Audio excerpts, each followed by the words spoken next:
waxa weeyaan haad habeenka caybaa la yidhi wixii kiciyey buu qabaa waxaana soo kiciyey waddanka doorashaha ka dhacdaa la yidhi ilaa diiwaangelintii iyo joogeennina komishin baa loo sameeyey iyagaa lagu aaminay 7 nin halkaa joogtaa lagu aaminay loo dhaarshay dadka u dhaxeeya hadday cid kale soo faragelisa waxan oo idinkuna aad ka aqbashaan cadaaladii waad ka gudubteen dhaartii waad buriseen ummadii waxaad ku abuurteen tashwiish iyo shaki iyo aamin darro iyaad ku abuurteen dadka waxa loo hayaa kayd meel la dhigay dad baa loo dhiibo ku dhaarsan oo waxa lagu aaminay wixii hadii laga dul qaado oo cid kale oo hadii la raado cid soo direetay loo dhiibo waxaan la halka aaminkii wuu dhintay cadaaladii way dhimatay waxaan leenahay dadka wixii loo dhiibay sidooda ha loogu daayo komishinku sidii cidii u dhiibtay ha u daayo kaydkii meesha yaalay cidii loo dhiibay ha loo daayo cidii uuni ha fuliso waxaan leenahay ha laga daayo fadqalalaha shakiga ha laga daayo tashwiishka lagu abuurayo dadka waxaan leenahay aaminkii wuu dhimanayaaye komishinow cidii meesha haddii la dhado kugu soo faragelisa adaa lagugu aaminaye adigaa abuuray hadday dagaal dhacana adaa abuuray hadday aamin darra timaadda adaa abuuray haddii fadqala la timaadda adaa abuuray waxaan leenahay waar ka noqda waxa la sheegayo cidda oofa idinkaga afuufaysana ka daaya oo ka daaya dhaha xilku idinku idin saaran yahay diin islaam iyo dadnimo iyo wax walba idinkee la idinku aaminay waar daaya xumaanta daaya cudurka abuurka daaya cid jacaylka daaya haddii dee cid lala jecel yahay iminkaba ha loo dhiibun cidda lala jecel yahay yaan laba footaynba haye cidda la jecel yuun ha loo dhiibo maxaabad dadka loo daalini waxaan leenahay aad baan idinku waad mahadnaqaynaa inaad cadaaladdaa timaadaan la timaadaan waxaan leenahay sidii laydiin aaminay hawshaa u wada annaguna waan idinku aaminsannahay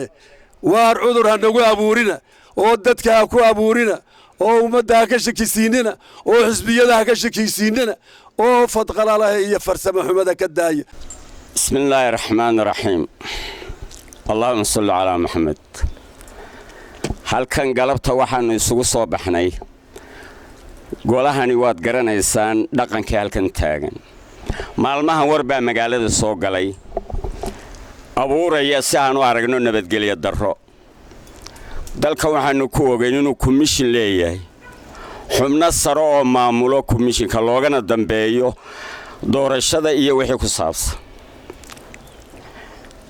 7 xubnood ah aqoon-yahan ah shaqaalahoogana si sharciga u qaatay sidaan ogeyneen hore u maqalay ku qaatay imtixaan ciddii mutaysatay halkaa geeyey waxaanu maqlaynaa in dhaqdhaqaaq laga samaynayo taa komishinka waxaan faraynaa idinkaa dalkan maanta masiirkiisii dhabarka idinka saaraya 3 xusbi idinkaa u dhexdhexaada doorashay doonayaan waxay doonaan bay samayn karaan idinkaa dalkan masiirkiisii dhabarka idinka saaraya inaad hadday diiwaangelin tahay haddii kaar la bixinaya hadday doorasho tahay idinku aad maamushaan cidda aad imtixaanka ka qaadeen iyo ciddaad idinku damacdaan uuna shaqo qaban karto haddii aad taa ka gaabisaan waxaa dhici doonta waxaanu ka baqaynaa yaanu waddanka nabadgeliyo darre komishinku yaanu sababsani waxaa dhici doonta kalsoonidii laydinku qabo meesha ka baxda waxaan idin faraynaa haddii shaqadu sidaad u wadeen ay u socon weydo oo cido kale gacmaha la soo galaan annagu waxaanu nahay dhaqan 3 xisbi way tartami kii soo buxuun baanu kala shaqaynaa nabadgelyada ma faragelin karno komishinka iyo afaarihiisa cid kalena inay faragelin karto oo si kasta mudnaan kasto dalkan ku leedahay uma aragno haddii aad waajibkiina gudan weydaan ood ku egan weydaan waxaad xaq u leedihiin ood cid uga haybasataan ma noqon doono waxaad soo saartaan wax madhadhala nabadgelyo darrana waddanka ha ku abuurina waa talo dhaqan nabadgelyo waxaan idin faraynaa waa intaa raxiin allahumma salli calaa sayidina maxamed waxaan halkan iskugu nimid dhaqanka beesha dhaqanka odayada makaahil annagoo dhaqankii ah waxaan leenahay sidaa ninka horiba uu yidhi komishinkaan la hadlaynaa komishinka waxaan leenahay talada idinku aad gacanta ku haysiina dalka la idiin dhiibay haddii kolba oday idiin yimaada aad ka aqbasheen wixii uu yidhaa waxba kama soconayaan wax oday yidhi idinkaa dalka ka mas-uul ah oo laydiin dhiibay ciddii aad magacawdeen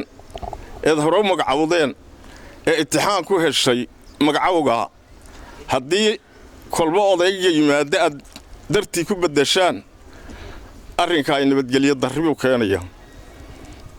waa inaad xilka idinka uu idin saaran yahay sidii la idinku dhiibay waa inaad uga soo baxdaan الرحمن الرحيم اللهم صل على سيدنا محمد وعلى آله وصحبه وسلم تسليما كثيرا الحمد لله رب العالمين إلهي بقى مهضي marka waxa hore waxna ilaahu roobnasi abaara naga soo jabi oo umada soo qaxday mid waliba meeshiisa ku noqdaa ku dhargaa ada awoodaale mar labaadka waxaan leenahay sida odayaashu horba yiraaheen waxa weey abaaraha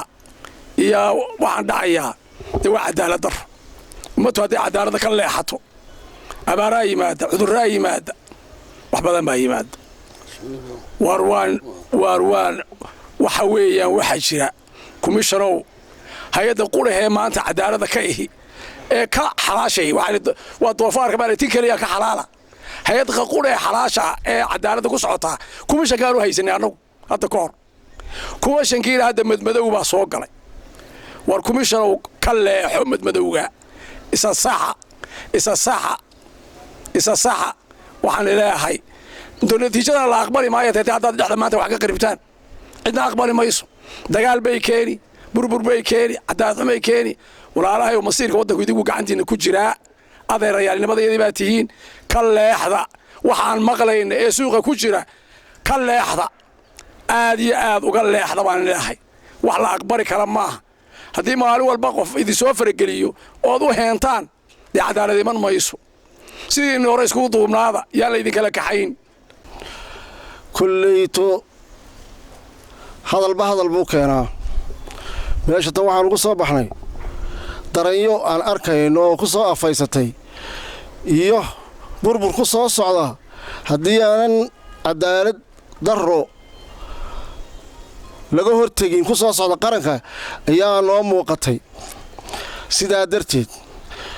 komishinka waxaan u sheegaynaa cod dheer ummadda Soomaaliland oo dhan waxaan u sheegaynaa xisbiyada qaranka ee tartanka xalaasha aad doonaya waxaan u sheegaynaa komishinku inaanu ka tallaabin xadkiisa hadduu ka tallaabo xadkiisa waxaad ku tala gashaan inaanay cidina idin ixtiraami doonin cidina natiijadiina qaadan doonin waxaa kaloon idin faraynaa magacaw ma aha komishinku idinka xisbiyo iyo guurti iyo waxba ay soo kala magacawday dabadeed kitaab quraan la idinku dhaariyay ummadda idin dooratay idinku cidda aad qaadanayseen imtixaan baad ku qaadateen cidda imtixaanka ku soo baxda waxaan hayn hadaad keentaan ma dhici doonto inay kursi ku fadhiisato oo ay maamusho doorashooyinka inay maamusho doorashooyinka ma dhici doonto maba aqbali doonaba waayo waxaan nahay ummadda inay nabad ku noolaato iyaan odayo ugu nahay waxaan odayo ugu nahay in cadaalad la helo waxaan odayo ugu nahay dooni mayna in la marin habaabiyo qaranka iyo xeerka ay ummaddu dhigatay waxaan aad iyo aad ummadda Soomaaliland ugu sheegaynaa dhammaan ummadda Soomaaliland waxaan ogeysiinaynaa inay kalsoonidiinu lumi doonto cid kastaaba doorashay sugaysa dadka ninkuu xisbigu doona ha taageero laakiin cadaalad buu rabaa ma doonayno annagu khaasatan in dad la noo dhaco in cid kale la dulmana dooni mayno ma yeeli doono waxaan sharcigu ku soo bixin haddaad keentaan ma qaadan doono si cad waxaan idinku sheegaynaa gudoomiyaha gobolka waan magacaabaynaa anagu gudoomiyaha gobolka ee ku soo baxay 70 inan intuu imtixaan la fadhiistay yeeli mayno in waddo kale la mariyo